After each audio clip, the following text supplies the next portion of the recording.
जी मुनीब, बातें तो बहुत सारी हैं आपसे पूछने के लिए, लेकिन आपका कमेंट इस पे जरूर चाहूंगी कि साल गुजर गया है 26 नवंबर का, जो पूरा एक वो एहतजाज अली अमीन गंडापुर की सरबराही में जो है वो आया था, किस तरह से बुशरा बीबी ने टेक ओवर किया, वो सब हमारे सामने है। उस वक्त तो अज़म ये था कि खान की रिहाई के बगैर जो है वो वापस नहीं जाएंगे।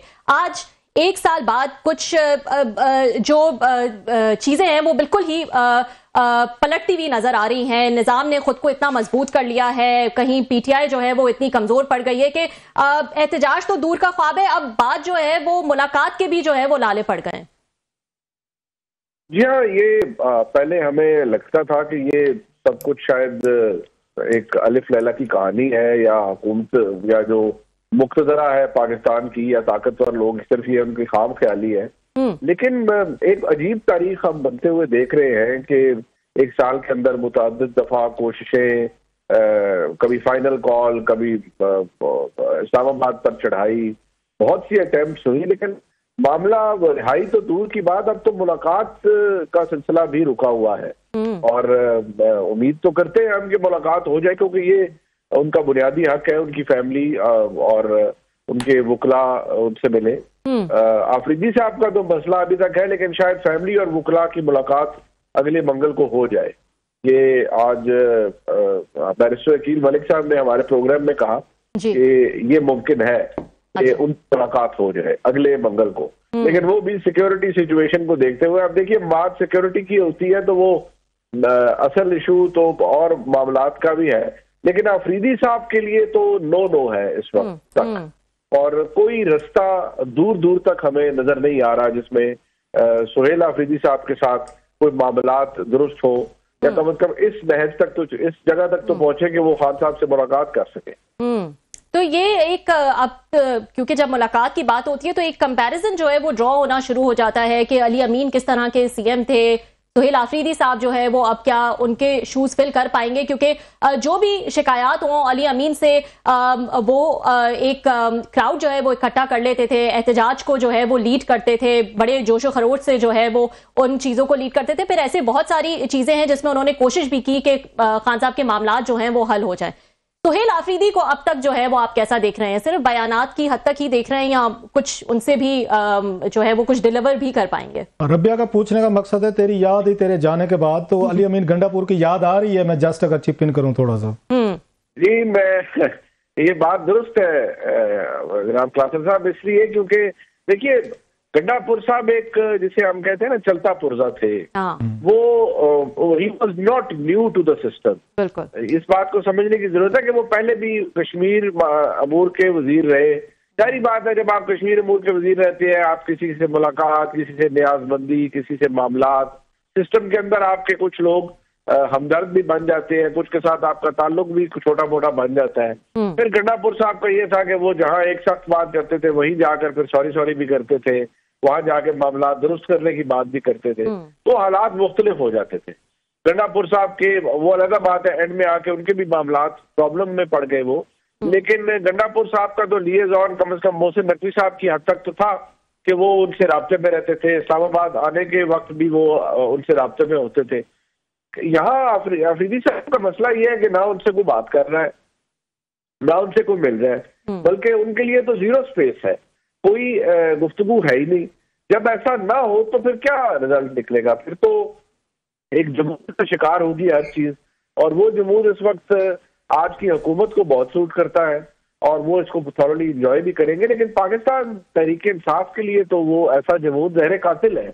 उनके लिए एक सबसे बड़ी फ्रस्ट्रेटिंग बात यह है कि वो ना कोई तहरीक चला पाए हैं, ना कोई गवर्नमेंट को अंडर प्रेशर कर पाए हैं, सिवाय चंद वाजत के साथ हमारे मुल्क के सीनियर सहाफियों के, जिन्होंने खान साहब को वो बहुत बेवमालाई शख्सियत बना दिया है कि वो शायद बस सारे उनके आगे सरमसजूद होने के लिए मरे जा रहे हैं, और खान साहब जब चाहे वो जेल से बाहर आ सकते हैं। ऐसा नहीं है।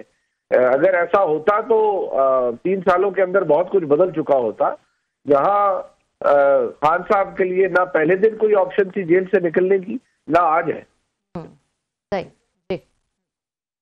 ये बहुत शुक्रिया आपका मुनीब।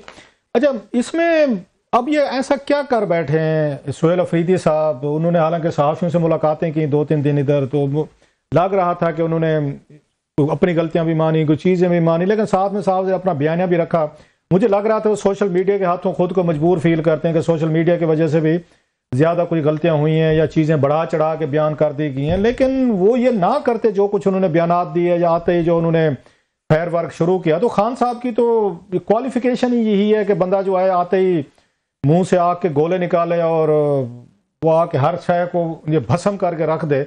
अब अगर अफरीदी साहब ये काम नहीं करते थे तो उन पे भी वो टाइटल लग जाना था, देखा जी बिक गया है जी, डर गया है जी, मिल गया है। वो खुद भी उस दिन कह रहे थे कि मेरे ऊपर भी 100 इल्जामात लग गए और मेरे भी मीम्स बनना शुरू हो गया। अभी उनको आए जुम्मा 8 दिन नहीं हुए, उन पर भी मीम्स बनना शुरू हो गए कि शायद वो भी फौजियों के साथ मिल मिलाप हो गया।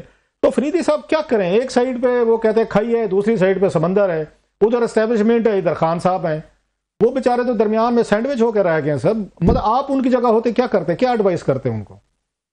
बात यह है साहब, पहले तो अल्लाह का शुक्र है कि मैं उनकी जगह पर नहीं हूँ। मेरा भी ये ख्याल है।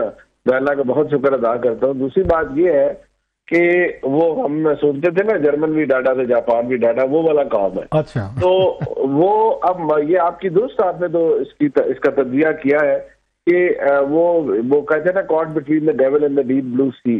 वो अफरीदी साहब की इस वक्त वो हालत है।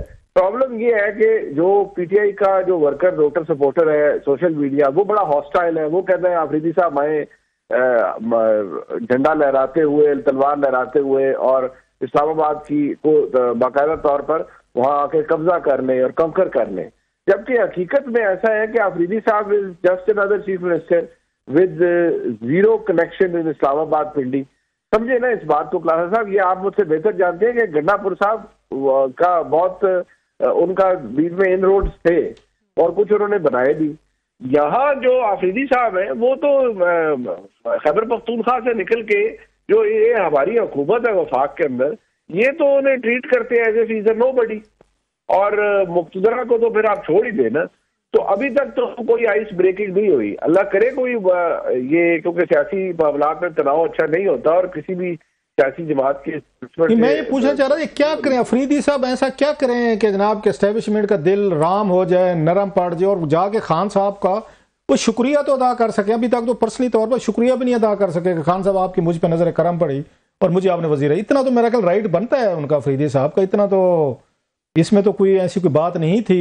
मतलब क्यों, व्हाट शुड ही डू के उसके बाद, बल्कि बाद में तो उन्होंने प्रेस कॉन्फ्रेंस भी की है जनरल शरीफ साहब ने, उन्होंने मजीद उस पर सख्त बातें की। उस दिन अफरीदी साहब ने कोई ऐसी बातें की नेक्सस की कि जनाब के दहशतगर्दी का, तो ड्रग्स का, तो पॉलिटिशियन का नेक्सस है, उन्होंने अगेंस्ट को और डाल दिया सिक्योरिटी फोर्सेज और उनका कोई नेक्सस है। तो वो तो लड़ाई तो जबानी चल रही है, but what should he do, तो क्या करें आप? वो बेचारे वहां बैठे हुए हैं जमीन पे, एक सूबे के वजीर आला हैं, लोग हैं, मीडिया है, क्लिप्स हैं। आज तो वो चाय पिलाने की बात भी कह रहे थे साफियों को कि यार आप थक गए होंगे चाय, उन्होंने हमारा तो रोज का काम है, आप बताएं आपको कुछ चाय वगैरह पिलाएं, आप ना थक गए हों।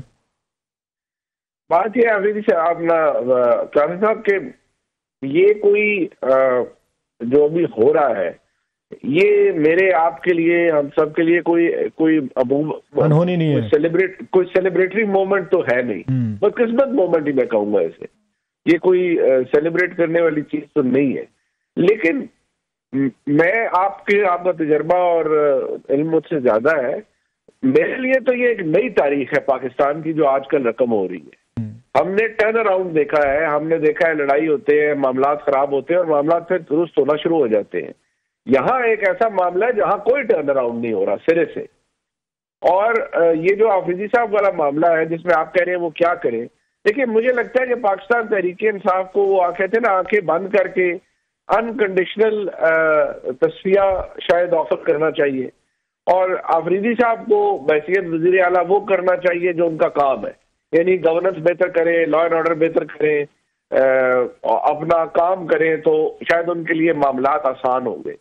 वो अब उन पर उनका तमस्खुर इस बात पर उड़ाया जा रहा है कि ये क्या वज़ीर आला है। आप खैबर पख्तूनख्वा के अंदर, मैं एक बड़े सीनियर एक जिम्मेदार शख्सियत की बात कर रहा हूँ हुकूमत की, तो उन्होंने मुझे मिसाल दी कि खैबर पख्तूनख्वा के अंदर इस वक्त लॉ एंड ऑर्डर की ये सूरत हाल अक्सर जगहों पर हो गई है कि खुदा न खास्ता आपकी गाड़ी का एक्सीडेंट होता है, कोई बाहर निकल के आपको गोली मार दे तो कोई पूछने वाला ही नहीं है कि एक जो रोड स्कफल है और या एक आम एक्सीडेंट जो है उसमें ये कत्ल कहाँ से आ गया, इतने बुरे हालात हैं। और क्योंकि और दूसरी बात मैं आपको बताऊं कि जो अफरीदी साहब का गुस्सा है या पीटीआई का, वो है बहुत सा ट्रेड जो अफगानिस्तान के साथ हो रहा होता है, जो कि इलीगल ट्रेड है, वो आप भी जानते हैं, उसको तो बंद कर दिया। और ये मैं आपको खबर दे रहा हूँ कि कोई इरादा नहीं है ये बॉर्डर खोलने का फिलहाल किसी का। अच्छा। और फॉर इनडेफिनिट पीरियड से बंद कर दिया गया।